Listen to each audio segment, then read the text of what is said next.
हजारो कोटी रुपयाचे घोटाळे झाले त्याचा उल्लेखच जी श्वेतपत्रिका करत नाही। अजितदादाच्या मुलानं म्हणे 1800 कोटी रुपयाचा घोटाळा केला, जमीन घोटाळा, म्हणजे 1800 कोटी रुपयाची जमीन 300 कोटी रुपयात विकत घेतली आणि त्यावर स्टॅम्प ड्युटी म्हणजे जे गव्हर्नमेंटला जो काही टॅक्स मिळणार असतो तो पण फक्त 500 रुपये दिला। असो, या सर्व गोष्टीमध्ये काहीच निघणार नाही आहे, सगळं गुळूम गुळूम करून दाबून देण्यात येणार आहे हे निश्चित आहे। असो, इथं आता हल्लीची घटना आहे, मागची जुनी घटना दाखवत तुम्हाला। हा एक व्हिडिओ आहे, जुना आहे बरं का, जुना आहे। या व्हिडिओमध्ये आताचे आपले मुख्यमंत्री व आताचेच आपले उपमुख्यमंत्री या दोघांची सांगड, तुम्ही एकदा व्हिडिओ बघा, यावर तुमचं मत जे काय असेल ते कमेंट करा आणि बघा।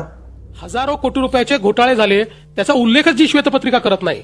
पाण्यासारखे पैसे वाहून गेले, लोकांच्या तिजोऱ्यांचं सिंचन झालं, पण त्याचा कुठलाही उल्लेख ज्या श्वेतपत्रिकेत सापडत नाही। त्या श्वेतपत्रिकेला क्लीन चिट मिळाली अशा प्रकारचं स्वतःच पाठ थोपटून घ्यायची आणि परत यायचं। मला असं वाटतं की हा सगळा फार्स आहे। अजितदादांना मंत्रिमंडळात येण्याचा कुठलाही नैतिक अधिकार नाही। आम्ही याच्यावर आक्रमक आहोत।